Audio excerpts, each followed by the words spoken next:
Bonjour tout le monde et bienvenue à notre podcast. Je suis Hamadi Bjewi, acteur tunisien, et aujourd'hui je suis avec Adora, notre invitée, pour écouter son témoignage, son histoire et son voyage de Guinée vers la Tunisie. Bonjour Adora. Bonjour monsieur. Alors, est-ce que tu peux te présenter pour les auditeurs, Adora? Moi c'est Adora, j'ai 29 ans. Je suis une femme trans, guinéenne, réfugiée en Tunisie, ça fait 3 mois. Aujourd'hui, j'ai décidé de raconter mon histoire et le voyage que j'ai fait pour trouver un endroit où je me sens en sécurité et libre. Pourquoi aujourd'hui, Adora? Pourquoi cette nécessité de le raconter aujourd'hui? Aujourd'hui, c'est vrai que j'ai gagné une partie du bataille, mais la route a l'air toujours longue et toujours besoin d'aide pour avancer. Qu'est-ce qui s'est passé en Guinée? J'étais victime d'arrestation et de violence en Guinée et j'ai passé 1 mois de prison. Est-ce que tu veux me raconter l'histoire de l'arrestation? En fait, j'y étais pas seul. J'étais avec mon copain Ibrahim. J'ai connu Ibrahim dans une soirée cuir, dans une boîte de nuit qui se nommait Ibiza en Guinée. C'était une soirée super formidable, car Ibrahim c'est un homme gentil. Il est trop chic, beau, bien arrêté, formidable et sexy. C'est mon genre de mec que j'aime. Vous vivez ensemble en Guinée? Non, c'est impossible que je vive avec lui.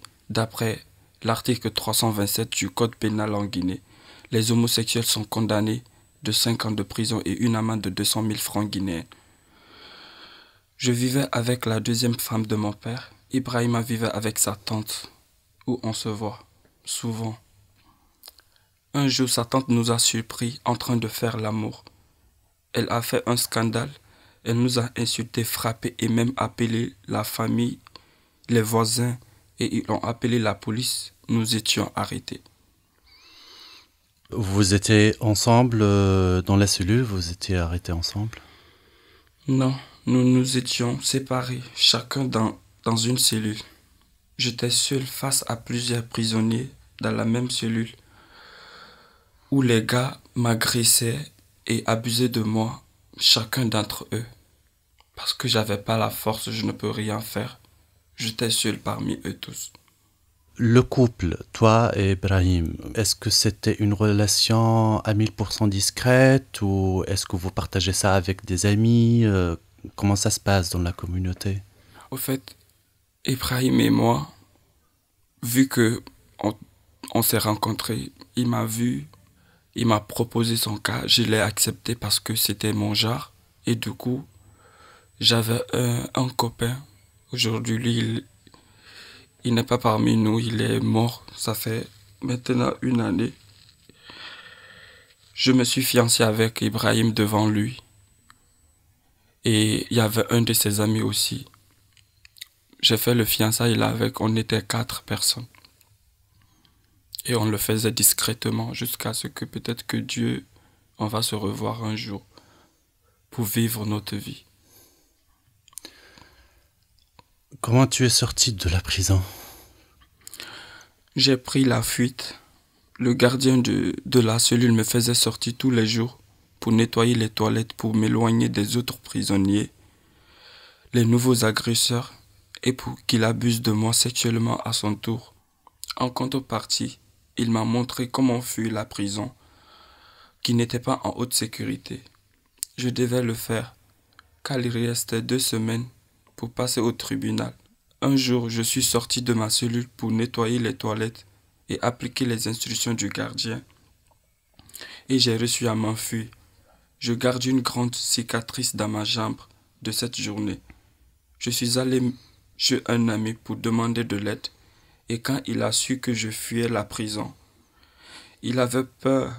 Il m'a posé tant de questions, mais je ne pouvais pas le répondre, car j'étais traumatisé moi aussi. Je veux vraiment quitter là-bas.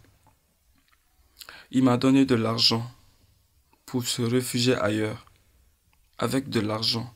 Et c'est là que je l'ai parlé. Dans ce cas, donc, je ne vais plus rester dans mon pays natal. Je suis obligé de fuir chez moi. Est-ce que j'ai choisi cette vie? Après, du coup, il n'avait pas le choix. Il m'a consolé. Après, il me dit, bonne chance, faut partir, Dieu est avec toi. Et c'est là que j'ai pris la route. J'ai pris l'argent. Je suis venu vers le Mali, Bamako, sans rien.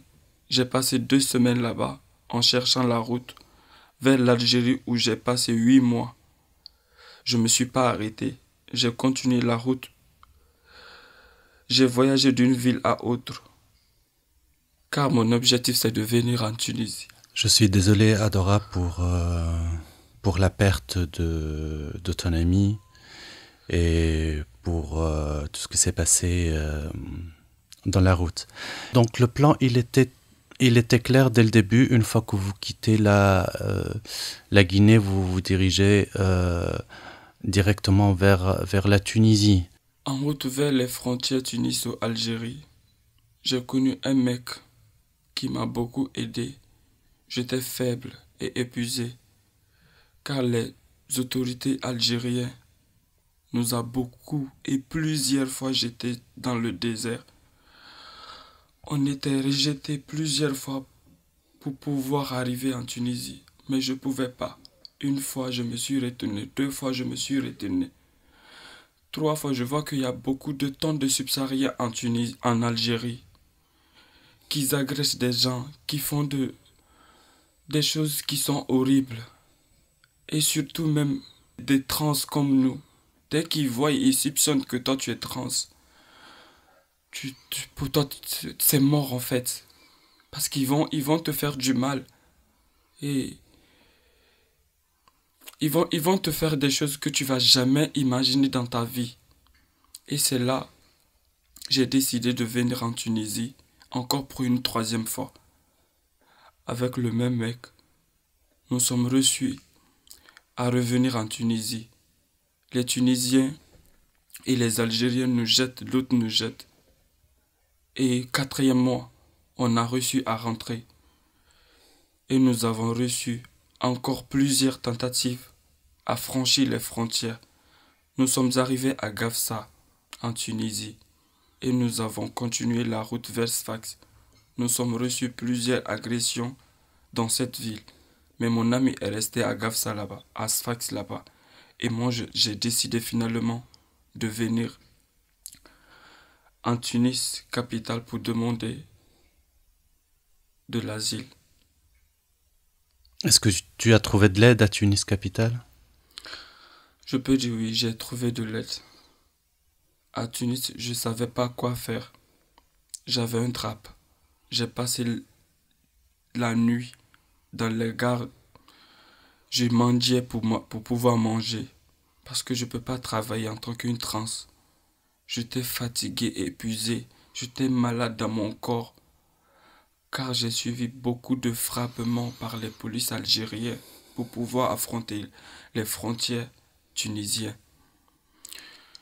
Du coup, un monsieur inconnu est venu me voir.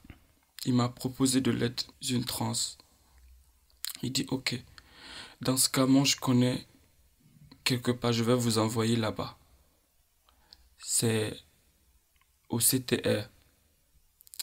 Je lui ai dit, moi je ne connais pas là-bas. Il dit, c'est le conseiller tunisien des réfugiés. Je dis, d'accord. Et c'est là, il m'a envoyé le taxi vers le CTR. J'ai trouvé beaucoup de personnes qui demandent de l'asile là-bas.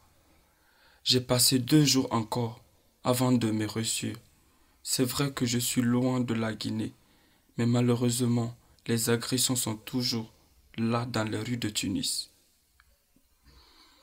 La personne inconnue qu'il t'a aidé là, c'est juste une personne qui voulait t'aider, ou c'est une personne de la communauté, ou c'est un activiste, comment c'était? Le monsieur, je l'ai vu, il passait. Comme j'étais en train de mendier des gens, je l'ai vu, il passait. Il était pressé. Je l'ai salué dans le respect. Je lui ai demandé est-ce que je peux le parler, juste 2 minutes. Et c'est là il a dit d'accord, mais je suis pressé. Maintenant, c'est là-bas, je lui ai parlé que j'ai besoin de un peu de pièces pour que je vais manger. C'est là, il m'a dit, dans ce cas, moi, je vais vous aider. Vous allez quitter ici dans la fraîcheur, là. Vous allez partir au CTR. C'est le conseil tunisien pour des réfugiés. Ils peuvent t'aider, ils peuvent faire quelque chose pour toi. Et j'ai finalement accepté. Arrivé au CTR, comment ça s'est passé? Est-ce que vraiment tu as trouvé de l'aide là-bas? Oui, arrivé au CTR, il y avait plusieurs personnes là-bas. Plusieurs subsahariens qui demandent de l'asile.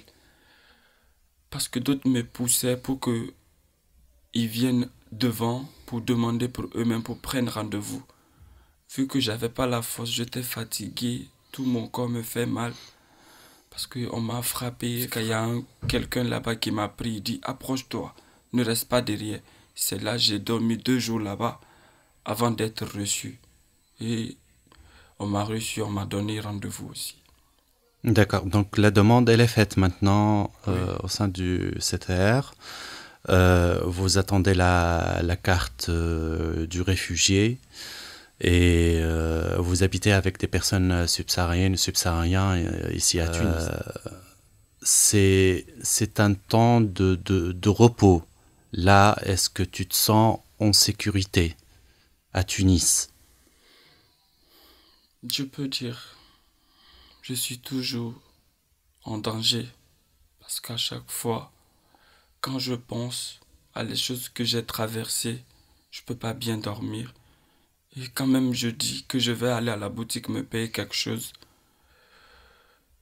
des discriminations, des injures avec des jeunes Tunisiens, d'autres me traitent de mi-boule, de nox.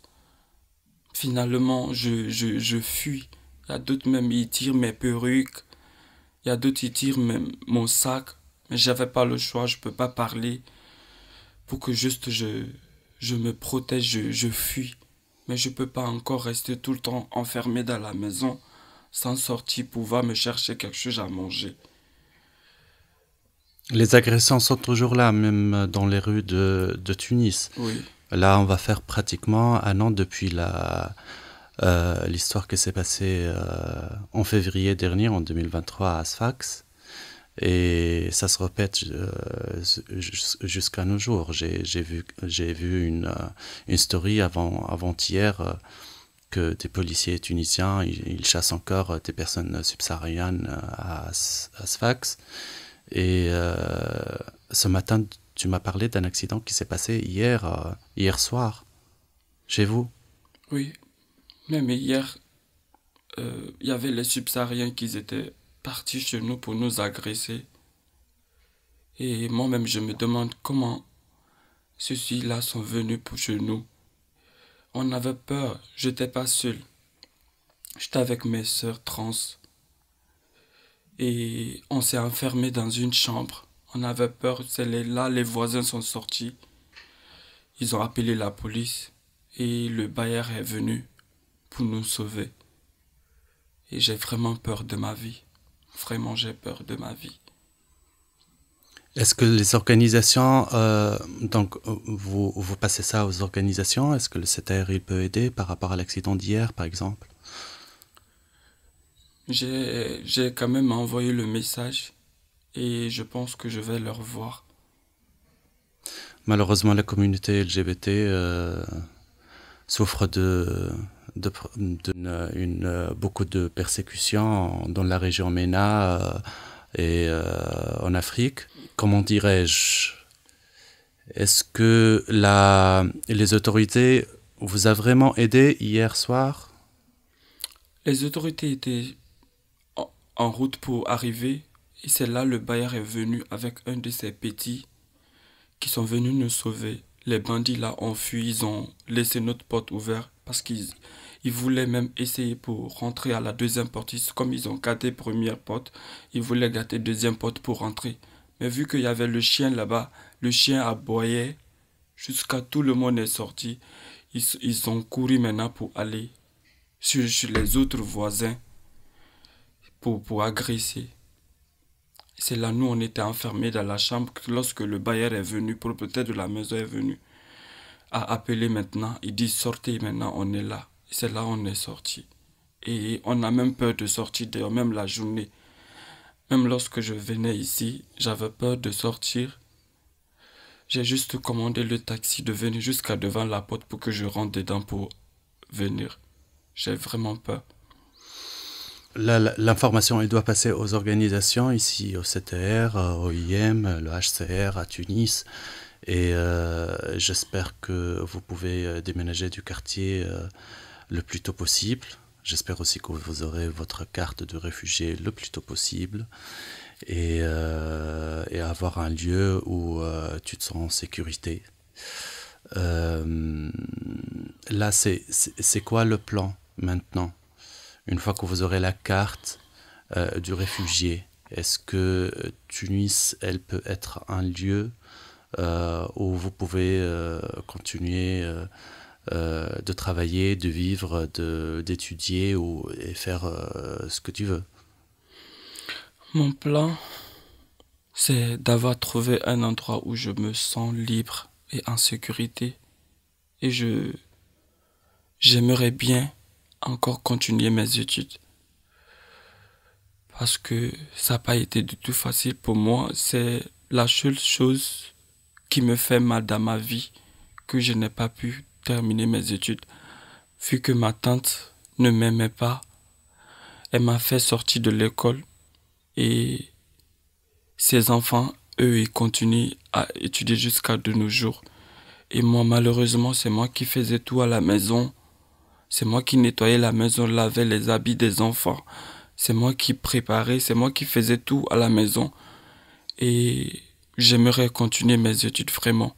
Parce que si je vois d'autres de mes copines s'expriment devant les gens, parlent devant les gens, je vois un élégant entre eux que j'imagine à leur place que si c'était moi comme ça, j'aimerais vraiment continuer mes études dans l'esthétisme et j'aimerais encore apprendre et trouver un endroit où je vais être libre. Car en Tunisie, les homosexuels sont aussi condamnés.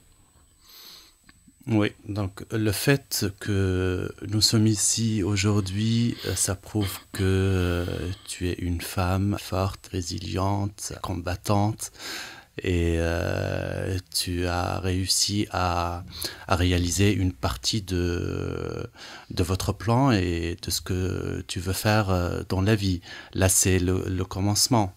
Donc, c'est une nouvelle route.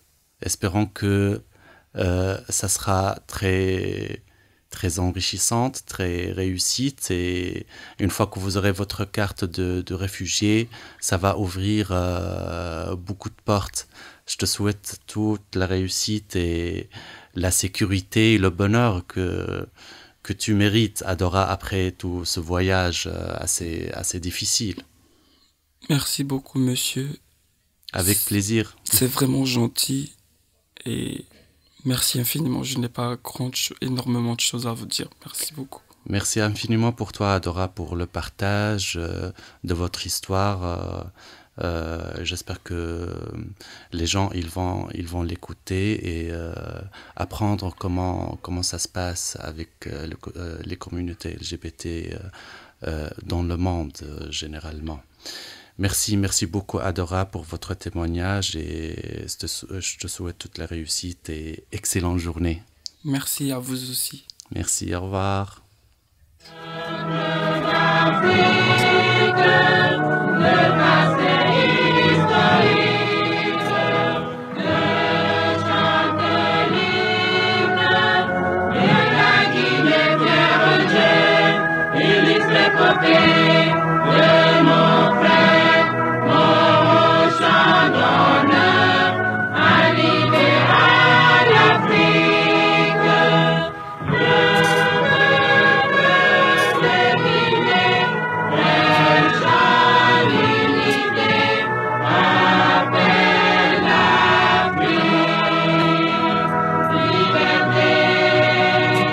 C'est la voix des peuples qui appelle tout cet